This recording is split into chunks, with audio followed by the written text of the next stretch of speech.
तो आज की क्लास में हम स्टार्ट कर रहे हैं स्ट्रक्चर ऑफ रूट से। मॉर्फोलॉजी ऑफ रूट हमने कल लास्ट लेक्चर में स्टडी किया था, स्टार्ट कर दिया था। बेसिक कैरेक्टरिस्टिक हम पढ़ चुके थे। तो स्ट्रक्चर ऑफ रूट की बात करते हैं। तो कोई भी रूट जो होती है बेटा, उसको बेसिकली हमने 5 पार्ट्स में डिवाइड किया है। बेसिकली तो 4 ही पार्ट है। तो देखिए कौन कौन से जोन है। एक तो होता है रूट कैप। क्या होता है? Root cap. ये वाला रीजन है रूट कैप, ठीक है। इसके अलावा क्या होता है? ग्रोइंग पॉइंट होता है। ये है ग्रोइंग पॉइंट।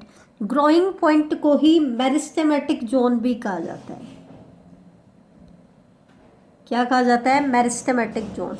इसके पीछे होता है, ये होता है रीजन ऑफ इलोंगेशन। यहां से लेकर के यहां तक ये होता है region of elongation. Region of elongation से पीछे होता है रूट हेयर जोन। और बिल्कुल रूट जहाँ से सोइल का सरफेस आ जाता है, आपका स्टेम पार्ट स्टार्ट हो जाता है, यहाँ पे होता है रीजन ऑफ मैच्योरेशन। तो इन्हीं 5 पार्ट्स को हमें डिस्कस करना है। एक तो रूट को हमने रूट कैप एक अलग कॉन्सेप्ट है। बाकी जो रूट है उसको हमने 4 पार्ट्स में डिवाइड किया था। Meristematic zone, zone of elongation, root hair zone and maturation zone. तो इनको लेकर के हम एक एक करके स्टडी करेंगे। सबसे पहले हम बात कर लेते हैं रूट कैप की। इम्पॉर्टेंट पार्ट है, ध्यान से देखना। एनसीईआरटी में भी इंक्लूडेड है, आप लोग ज़रूर इसको पढ़ें भाई। तो सबसे पहला क्वेश्चन क्या आता है? रूट कैप की जो शेप होती है, इट इज थिम्बल शेप्ड। या तो थिम्बल शेप्ड होती है, या फिर हम कह सकते हैं कि कैप लाइक स्ट्रक्चर होती है। जैसे ध्यान से देखो, ये आपको कैसे स्ट्रक्चर देखने को मिल रही है? कैप शेप स्ट्रक्चर देखने को मिल रही है। तो थिम्बल शेप्ड होती है या कैप लाइक होती है। ये बनी किसकी होती है? ये पैरेनकाइमेटस सेल्स की बनी हुई होती है। तो पैरेनकाइमेटस होती है, मल्टी सेल्यूलर है, और इसका फंक्शन क्या है बेटा कि ये ग्रोइंग पॉइंट को कवर करती है, उसको प्रोटेक्शन देती है। मेन फंक्शन इसका यही होता है, जो कि ग्रोइंग पार्ट के अंदर, ग्रोइंग पॉइंट के अंदर आपकी मेरिस्टेमेटिक सेल है। अब सोइल के अंदर रूट पेनिट्रेट करती है, तो सोइल रेजिस्ट करेगी, तो उसकी वजह से ग्रोइंग पॉइंट टीयर ऑफ ना हो जाए। क्योंकि एक बार मेरिस्टेमेटिक सेल्स आपकी पील ऑफ हो जाएंगी तो ग्रोथ कौन करेगा? तो ग्रोइंग रीजन को प्रोटेक्शन देने का काम कौन करती है? रूट कैप करती है। तो इसका मतलब, इसका मेन फंक्शन क्या होता है? एट कवर द लोकेशन की अगर हम बात करें तो कहाँ मिलेगी? It cover the root meristem, या ग्रोइंग पॉइंट को कवर करती है। अब इसके फंक्शंस की अगर हम बात करें, एक एक करके हम इसके फंक्शंस को स्टडी करेंगे। तो होता क्या है भाई? रूट कैप प्लांट की हेल्प करेगी सोइल में पेनिट्रेट करने में। कैसे? ये जो रूट कैप होती है, इट सिक्रीट म्यूसिलेज। म्यूसिलेज की सिक्रेशन करती है। एक चिपचिपा मटेरियल होता है जो ये सिक्रेट करती है। अब ये म्यूसिलेज रूट की किस में हेल्प करेगा? It lubricate the passage of root. Root का जो पैसेज है उसको लुब्रिकेट करेगा, लुब्रिकेशन का काम करेगा, ठीक है, through the soil without it. मतलब जब सोइल के अंदर आपकी रूट पेनिट्रेट करती है तो उसको लुब्रिकेट करने का काम कौन करता है बेटा? ये म्यूसिलेज करता है, ताकि रूट जो है वो इजीली पेनिट्रेट कर जाए हार्ड सोइल के अंदर। अगर ये म्यूसिलेज नहीं होता तो root would not be able to penetrate the hard soil. तो ये चीज़ ध्यान रखना, ये उसके पैसेज को लुब्रिकेट करती है ताकि रूट जो है वो इजीली सोइल के अंदर पेनिट्रेट कर जाए, ठीक है। सेकेंड, इसका फंक्शन क्या होता है? cells of root cap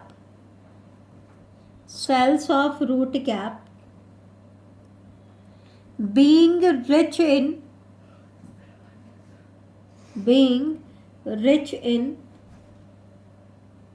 starch grains। ये स्टार्च ग्रेन्स में रिच है, ठीक है। कौन सा स्टार्च ग्रेन? उसको हम कहते हैं स्टैटोलिथ। पर्टिकुलरली उसको क्या बोला जाता है? स्टैटोलिथ बोला जाता है। अब ये किसके लिए रिस्पॉन्सिबल होता है? रूट जो जियोट्रॉपिक रिस्पॉन्स देती है ना बेटा, ग्रेविटी को परसेप्ट करती है, जियोट्रॉपिक रिस्पॉन्स देती है, पॉजिटिवली जियोट्रॉपिक होती है। वो रिस्पॉन्स किस वजह से आता है? इस स्टैटोलिथ की वजह से आता है। और ये स्टैटोलिथ किस में प्रेजेंट होता है? रूट कैप में प्रेजेंट होता है। तो ये जो जियोट्रॉपिक रिस्पॉन्स है, या इसी को हम बोल देते हैं ग्रेवी परसेप्शन। तो ये ग्रेवी परसेप्शन या जो जियोट्रॉपिक रिस्पॉन्स है, ये किसकी वजह से आ रहा है? स्टैटोलिथ की वजह से आ रहा है। और स्टैटोलिथ में रिच कौन है? रूट कैप है। इसका मतलब अगर रूट कैप ना हो तो ये ग्रेवी परसेप्शन शो नहीं करेंगे। ये नीट एग्जाम्स में पूछा जा चुका है ये क्वेश्चन, ठीक है। तीसरा जो कॉमन फंक्शन हमें पता भी है कि it protect root meristem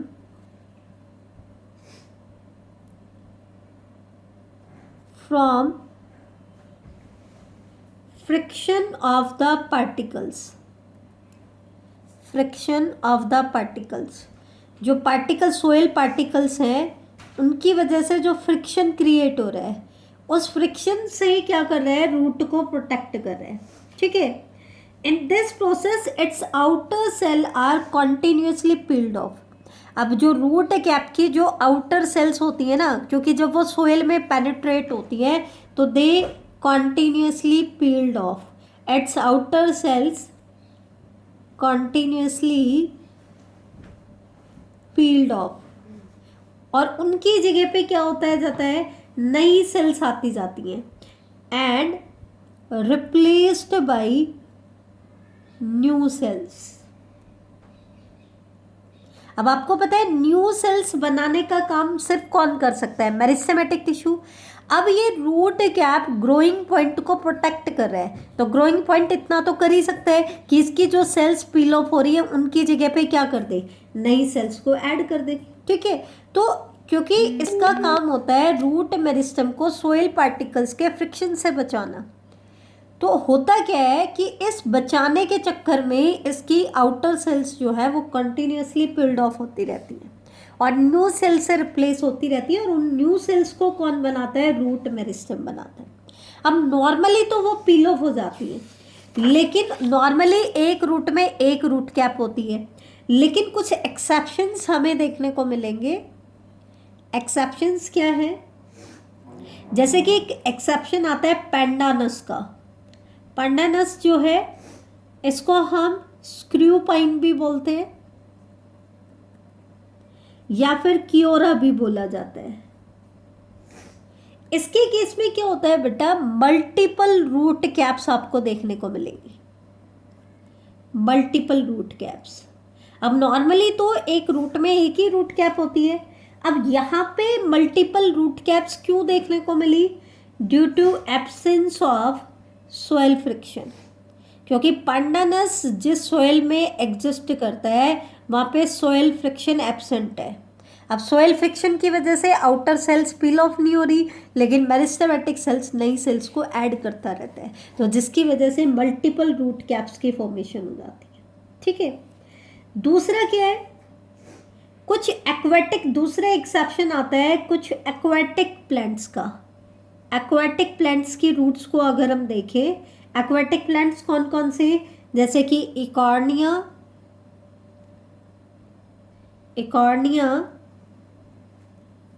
lemma, पिसिया, ठीक है। इनके केस में क्या होता है? जो रूट्स होती है ना बेटा, उनके टिप के ऊपर आपको रूट पॉकेट देखने को मिलेंगे। क्या देखने को मिलेंगे? Root pockets. इनके केस में रूट कैप नहीं होती है, उनकी जगह पे क्या होता है? रूट पॉकेट्स होते हैं। क्यों? क्योंकि ये एक्वाटिक प्लांट है, फ्रिक्शन तो है नहीं, वाटर है, इतना फ्रिक्शन है नहीं, ठीक है। तो इनको पानी के अंदर बैलेंस बनाना है, तो वो बैलेंसिंग का काम इनको कौन करके देगा? रूट पॉकेट्स करके देंगे।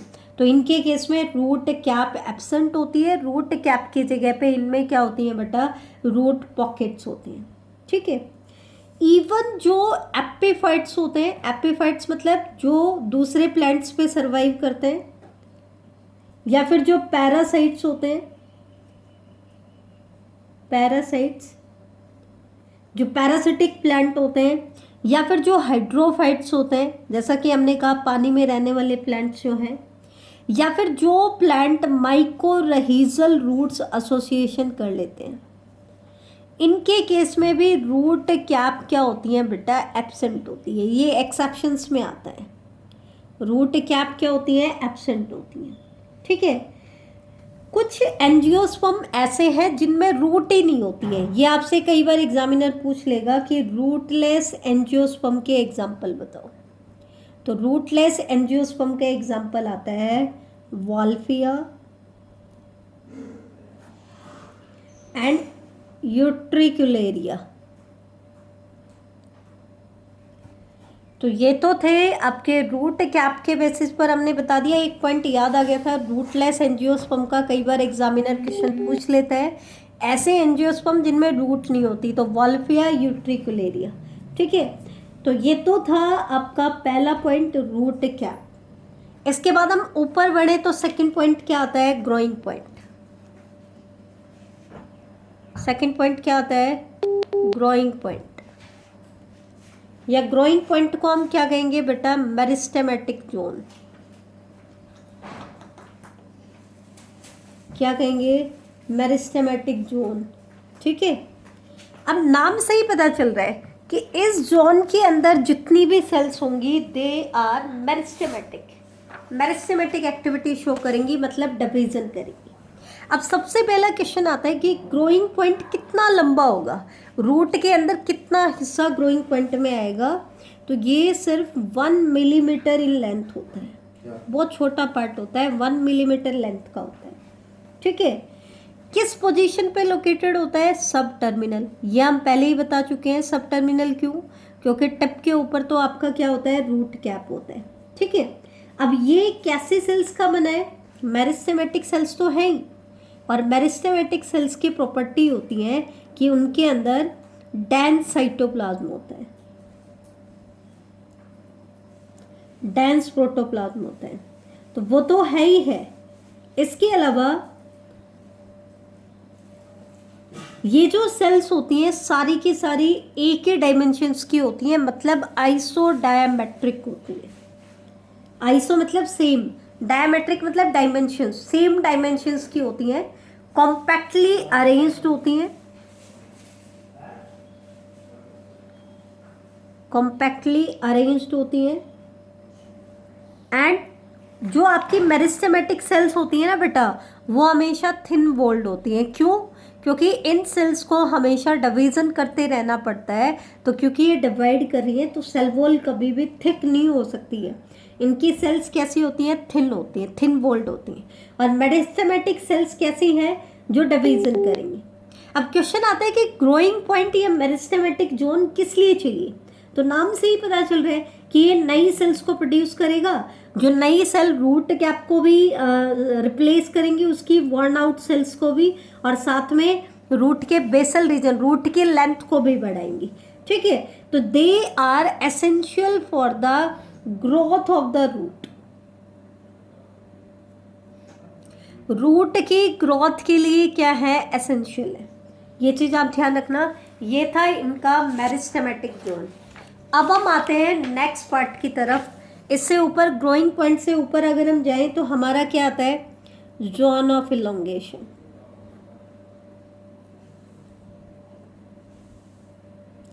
अब एक चीज समझने की कोशिश करना, ये है आपका ग्रोइंग रीजन। इसके अंदर जितने भी सेल्स हैं वो डिवीजन करती हैं। अब डिवीजन करेंगी तो नंबर ऑफ सेल्स बढ़ेगा। तो या तो ये सेल्स ऐड करेगी रूट कैप में, वो तो किस लिए, क्योंकि रूट कैप की सेल्स जो है सोयल पार्टिकल के फ्रिक्शन को रेजिस्ट करती हैं। तो कुछ सेल पील ऑफ हो जाती है तो उनको रिप्लेस करती है। और बाकी की सेल्स ये किस तरफ ऐड करेगा, जोन ऑफ इलोंगेशन में। अब जो सेल जोन ऑफ इलोंगेशन में ऐड हो जाती हैं उनमें क्या चेंजेस आएंगे, वो हमें इस पार्ट में पढ़ना है। तो सबसे पहले तो जोन ऑफ इलोंगेशन की हम लेंथ की बात कर लेते हैं। तो जबकि आपका ग्रोइंग पॉइंट तो सिर्फ 1 मिलीमीटर लेंथ का था, जोन ऑफ इलोंगेशन आपका होता है 4 to 8 मिलीमीटर इन लेंथ। कितना होता है, 4 to 8 मिलीमीटर इन लेंथ होता है। लोकेटेड कहाँ होगा, ये जो आपका ग्रोइंग पॉइंट था इससे जस्ट नीचे, ठीक है। तो इसका मतलब it lie behind the growing point, growing point के पीछे आपको देखने को मिलेगा, ग्रोइंग पॉइंट से पीछे आपको दिखाई देगा, ठीक है। अब होता क्या है, मेरिस्टेमेटिक सेल्स ही इन सेल्स को ऐड कर रही हैं, लेकिन जब तक ये मेरिस्टेमेटिक रीजन में थी तब तक तो इनके पास डिवीजन की एबिलिटी थी, लेकिन एक बार ये सेल जोन ऑफ इलोंगेशन में एंटर कर गई तो ये जो न्यूली फॉर्म्ड सेल्स होंगी they loss the power of division, क्योंकि पावर ऑफ डिवीजन सिर्फ किसकी सेल्स के पास रहेगा, ग्रोइंग पॉइंट की सेल्स के पास। तो इसका मतलब जो newly formed cells zone of elongation में ऐड हुई है they loss the power of division, उन्होंने डिवीजन की पावर को लॉस कर दिया, मतलब अब वो मेरिस्टेमेटिक नहीं रहेंगी, अब वो परमानेंट टिश्यू में कन्वर्ट हो जाएंगी, ठीक है। अब वो करती क्या है, पहले तो पावर ऑफ डिवीजन को लॉस करती है, उसके बाद एलोंगेट करती हैं, इसलिए इस जोन को हम क्या कहते हैं, जोन ऑफ इलोंगेशन, ठीक है। जोन ऑफ इलोंगेशन क्यों, सेल इलोंगेट कर रही है, तो आपकी रूट एक नई सेल्स ऐड हो रही है तो ये क्या करेंगी, रूट की लेंथ को बढ़ाती है। तो इसके फंक्शन की अगर हम बात करें, जोन ऑफ इलोंगेशन का फंक्शन क्या होता है, तो पहला फंक्शन तो क्या हो गया, increase length of the root, ये रूट की लेंथ को बढ़ाता है, ठीक है।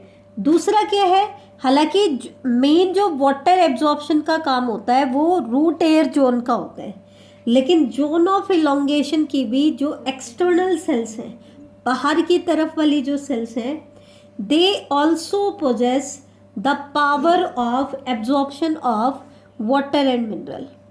लेकिन अगर आपसे कोई पूछ ले कि mainly power of absorption of water and mineral किसके पास होती है, तो वो रूट एयर जोन के पास होती है, power of absorption of water and mineral salt, क्योंकि इसकी सारी सेल्स वाटर और मिनरल को एब्जॉर्ब नहीं कर सकती हैं और they are not specialize for this function, लेकिन पार्शियली कर लेती हैं। सिर्फ कौन सी सेल्स, इनकी सिर्फ जो एक्सटर्नल सेल्स हैं जो बॉर्डर के पास है, सिर्फ वो सेल्स, ठीक है।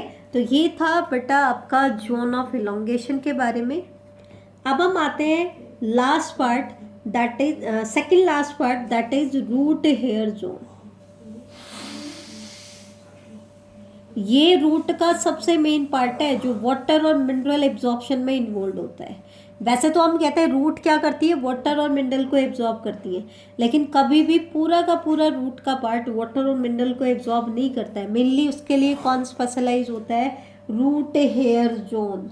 कौन करता है, रूट हेयर जोन, ठीक है। अब इसकी लेंथ कितनी होती है, क्योंकि ये मेनली स्पेशलाइज होता है वाटर और मिनरल की एब्जॉर्प्शन के लिए, तो ये सबसे लंबा होता है, 1 to 6 सेंटीमीटर का होता है, सेंटीमीटर, जबकि वो पार्ट कैसे थे, मिलीमीटर। अभी तक हमने जितने भी पढ़े उनमें सबसे बड़ा कौन सा है, रूट एयर जोन है, ठीक है।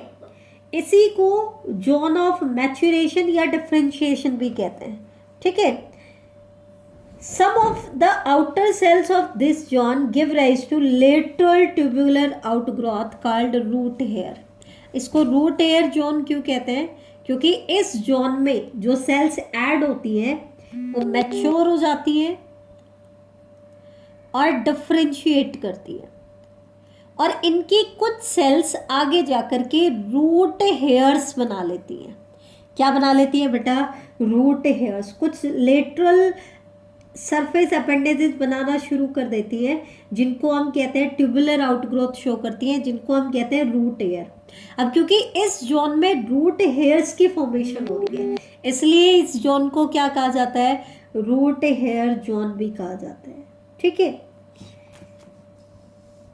अब होता क्या है, जब रूट हेयर जोन की सेल्स मैच्योर होना स्टार्ट हो जाए, अब ये मैच्योरेशन जोन बनाएंगी, तो वो क्या करेंगी, रूट हेयर्स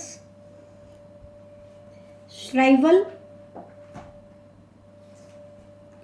रूट हेयर जो होंगे वो श्राइवल कर जाएंगे एंड बिकम नॉन फंक्शनल।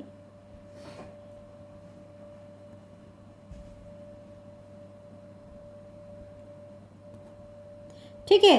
अब जो सेल्स रूट हेयर सेल्स बनी थी अब तो वो नॉन फंक्शनल हो गया, दैट मीन्स अब हमें नई सेल्स चाहिए जो रूट हेयर्स को बना सके। तो जो एलोंगेशन जोन होता है इसके नीचे, उसका जो ऑल्डर पार्ट है उसकी सेल्स अब क्या करना शुरू कर देंगी, रूट हेयर बनाना शुरू कर देंगी। तो new root hairs are formed in the older part of zone of elongation. ठीक है, this ensure continued water supply to the plant. क्यों? क्योंकि वाटर और मिनरल की एब्जॉर्प्शन के लिए क्या चाहिए, रूट हेयर। तब तक यहाँ पे और सेल्स ऐड होंगी तो इसको पुश करेंगी। तो जो पहले यहाँ थी उन्होंने तो क्या कर दिया बेटा, रूट हेयर को श्राइवल ऑफ कर दिया और ये ऊपर की तरफ पुश होगी, मैच्योरेशन जोन का हिस्सा बन गई। और ऑल्टर जो एलोंगेशन जोन का पार्ट था वो सेल अभी यहाँ पे शिफ्ट हो जाती है और वो रूट हेयर्स की फॉर्मेशन कर लेती है। तो इसकी वजह से प्लांट कॉन्टिन्यूसली ऐसी सेल्स बनाता रहता है जो रूट हेयर्स बनाएंगी। तो वाटर सप्लाई कॉन्टिन्यूस रहती है। ठीक है, तो इस जोन का फंक्शन क्या होता है, मेनली इस जोन का मेन फंक्शन क्या है, most of water absorption, most of water absorption occur in this zone. ज़्यादातर जो वाटर एब्जॉर्प्शन हो रहा है वो कौन से जोन में हो रहा है बेटा, रूट हेयर जोन में हो रहा है। ये चीज़ आपको ध्यान रखनी पड़ेगी। ग्रोइंग रीजन का काम था नई सेल्स को बनाना, डिवीजन करना। एलोंगेशन जोन का काम था उन सेल्स को इलोंगेट करना। रूट हेयर जोन का काम है कि इलोंगेशन, जो ऑल्डर इलोंगेशन सेल्स की जोन की जो सेल्स हैं उनसे रूट हेयर की फॉर्मेशन कराना। अब आता है लास्ट आपका region of maturation. Region of maturation बेटा, रूट का, किसी भी रूट का जो मेनली बल्क पार्ट होता है, सबसे बड़ा पार्ट, वो कौन सा होता है, रीजन ऑफ मैच्योरेशन। ये चीज़ ध्यान रखना, क्योंकि देखो ग्रोइंग पॉइंट कितना था 1 मिलीमीटर, एलोंगेशन जोन कितना था 4 to 8 मिलीमीटर। ठीक है, और आपका रूट हेयर जोन कितना था 1 to 6 सेंटीमीटर। तो ये तो एक छोटा सा टुकड़ा हुआ रूट का, बिल्कुल छोटा सा टुकड़ा। बाकी रूट किससे बनी होती है, वो मैच्योरेशन रीजन से बनी होती है। इसका मतलब रीजन ऑफ मैच्योरेशन किसी भी रूट का बल्क पार्ट बनाते हैं। ठीक है, इसको मैच्योरेशन जोन क्यों कहते हैं, देखो मेरिस्टेमेटिक जोन में सेल थी तो वो एलोंगेशन में आई तो उनमें चेंज हुआ, एलोंगेशन से रूट हेयर जोन में आई तो उन्होंने फर्दर चेंज किया। लेकिन जब वो श्राइवल ऑफ कर देती है रूट हेयर को, तो अब वो कोई फर्दर चेंज नहीं करेंगी, not undergo any further change. इसीलिए तो इसको मैच्योरेशन जोन का है कि अब वो मैच्योर हो चुकी हैं, अब वो कोई फर्दर चेंज नहीं करेंगी। ठीक है, नेक्स्ट पॉइंट में क्या आता है, आउटर मोस्ट जो लेयर होगी इस रीजन की, outer most layer of this region, उनकी वॉल अब कैसी हो जाएगी, थिक वॉल्ड हो जाएगी। जबकि हम पहले कैसे पढ़ती आ रहे थे, थिन वॉल्ड पढ़ते आ रहे थे, लेकिन अब इनकी वॉल कैसी हो जाएगी, थिक वॉल्ड हो जाएगी। और ये सेल्स इम्परमिएबल हो जाएंगी, मतलब ये वाटर और मिनरल का एब्जॉर्प्शन नहीं कर सकती। ठीक है, so this region can not help the root, can not help the root in water absorption. तो ये जो रीजन होता है ये प्लांट की वाटर एब्जॉर्प्शन में हेल्प नहीं कर सकता। अब क्वेश्चन आता है कि जब रूट की वाटर एब्जॉर्प्शन में हेल्प नहीं करता है तो फिर इसका क्या फंक्शन है, रूट अपना ज़्यादातर बल्क पार्ट इससे क्यों बनाता है। तो ये क्यों बनाता है बेटा, because it anchor the plant family in the soil. जो सोइल के अंदर प्लांट सीधा खड़ा रहता है ना, उसको एनकरेज कौन दे रहा है, मैच्योरेशन जोन दे रहा है। कौन दे रहा है, मैच्योरेशन जोन दे रहा है। ठीक है, दूसरे के रूट में जब ब्रांचिंग होती है ना बेटा, तो जो इससे लेटरल रूट निकलती, वो रूट हेयर्स थे। अब हम इनकी ब्रांच की बात करें, लेटरल रूट्स की बात करें, तो they also arise from the interior of this region. अब मैं यहाँ पे आपको बताऊंगी, यहाँ पे हमने इंटीरियर वर्ड क्यों लिखा है, क्योंकि आपको पता है रूट में कैसा ओरिजिन होता है ब्रांचेस का, एंडोजीनस ओरिजिन होता है। मोस्टली रूट के पेरिसाइकल पार्ट से ब्रांचेस अराइज होती हैं। तो रूट के मैच्योरेशन जोन की जो सेल्स होती हैं उनके पेरिसाइकल रीजन से ज़्यादातर आपकी लेटरल ब्रांच अराइज होती है, बाकी रूट के किसी हिस्से से ब्रांचिंग नहीं निकलती है। तो ध्यान देखना कि जो रूट की ब्रांचेज होती हैं वो तो रूट हेयर जोन से ऊपर ही निकल जाती है। रूट हेयर जोन तो बहुत नीचे होता है, उससे नीचे होता है। उसके बाद और आगे जाएंगे तो आपको इलोंगेशन जोन मिलेगा, सब टर्मिनल पोजीशन पे मेरिस्टेमेटिक जोन मिलेगा और टिप के ऊपर आपको रूट कैप मिलेगा। तो ज़्यादातर जो बल्क होता है किसी भी प्लांट का वो कौन बनाता है बेटा, वो बनाता है रीजन ऑफ मैच्योरेशन। इसकी जो लेंथ होती है वो वेरिएबल होती है, वो डिपेंड करती है रूट की लेंथ पे, ठीक है। बाकी की लेंथ फिक्स होती है, ऑलमोस्ट कांस्टेंट रहती है, लिटिल बिट वेरिएट करती है, लेकिन जो मैच्योरेशन जोन की जो लेंथ होती है वो प्लांट टू प्लांट वेरी करती है। प्लांट की रूट जितनी लंबी होगी बाकी रीजन लगभग सेम लेंथ के हैं, तो बाकी हिस्सा कौन बनाएगा, मैच्योरेशन जोन बनाएगा। तो ये आज हमने डिस्कस किया स्ट्रक्चर ऑफ द रूट, किसी भी रूट के टिपिकल रूट की क्या स्ट्रक्चर होती है। कल की क्लास में हम डिस्कस करेंगे बेटा आपके types of root, tap root, adventitious root, fibrous roots, उनकी नॉर्मल रूट्स के बारे में और फिर उनके मॉडिफिकेशंस के बारे में हम कल के लेक्चर में डिस्कस करेंगे। थैंक यू बेटा।